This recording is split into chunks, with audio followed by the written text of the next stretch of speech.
Javier Garcia, the new person that tamed the light of the spotlight in season 3 of the Telltale Walking Dead franchise. At first it was actually a change of scenery, which it was, but we actually got a little bit of sneak peek gameplay of Clementine through flashbacks. The game was majority viewed through the eyes of Javier Garcia and his in-law Kate Marsh, and his nephew Gabe, and his niece Mariana. You already know how Mariana ended in this game. I don't want to talk about it. Thanks.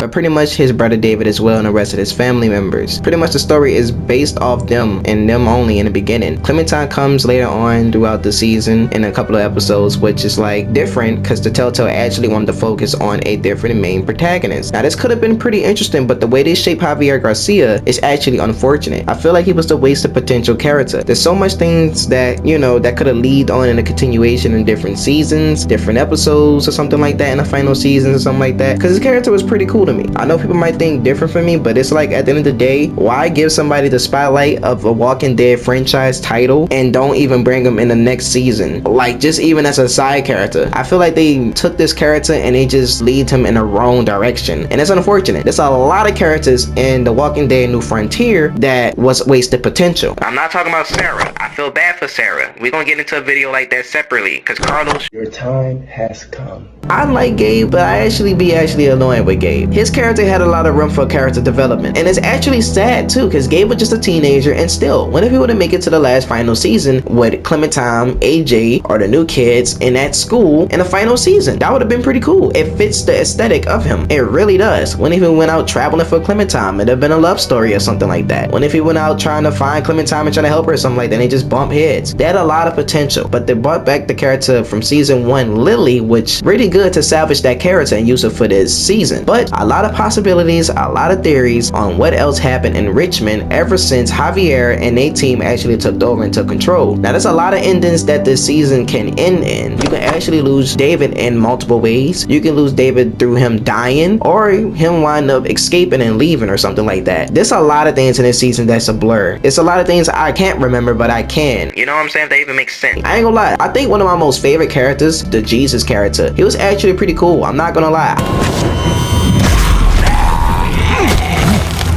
Holy shit.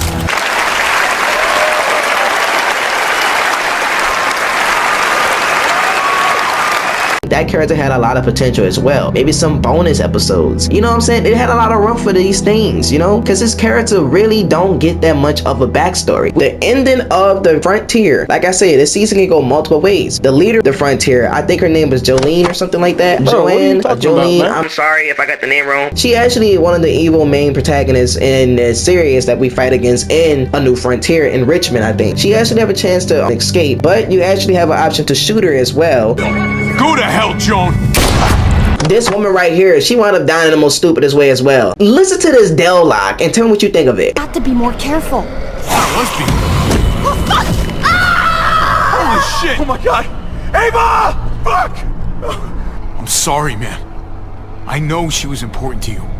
I would have died a long time ago without her. Thank you, Ava. Goodbye, my friend. Don't care. Yeah, they still don't really explain a lot of things what happened in Richmond after the incident and everything that have taken place. After Javier wound up taking control, sealing and closing the gate, he actually wound up being a leader for the time being. We only get one scene with him actually giving Clementine a trim up with her hair, and they actually continue on with a continuation with Clementine in the final season finding AJ. But it actually make no sense how you give Javier Garcia the spotlight and don't give him anything else much more. They could have gave walkie-talkies or something to keep in contact with Clementine. Pretty much they had good chemistry. Both characters pretty much really good with one another. They was friends. Pretty much Clementine had something with Gabe, and Gabe had something with Clementine. Pretty much Clementine had something with Javier in a friendship way. What happened with Kate and Javier? They wanted to be in a relationship and actually be something and have a kid, which was actually crazy for them to even do that. And the only thing we could pretty much hear from Clementine mentioning about Richmond and Javier, she pretty much practically says that it has become a war zone.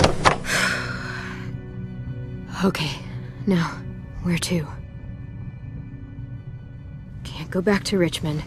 This whole area is a war zone. Javier and Kate and Gabe died in a war zone shootout, something like that. It's just my predictions, it could just be theories, but still, at the end of the day, they didn't give the Javier Garcia family no continuation on their story on where they end up at or what else happened in Richmond after the incidents before Clementine left the whole place. That's all I have to say about that, and that's how I feel about the season 3 of The Walking Dead and Javier Garcia and everything. Let me know how y'all feel about this, because that is by far one of the most wasted potential characters ever to take feature and get the spotlight in a Walking Dead Telltale franchise. Let me know how y'all feel about this and how y'all think about Javier Garcia. More videos will be coming soon. I'm sorry this video was short. I'm trying to make them as long as possible. If y'all want a longer video, go ahead and check out the Walking Dead video that I posted of Troy and things that we didn't know, hidden details, facts, stuff like that. Y'all will enjoy that. It's up y'all alley. Take care of yourself, and I love you as always. Peace.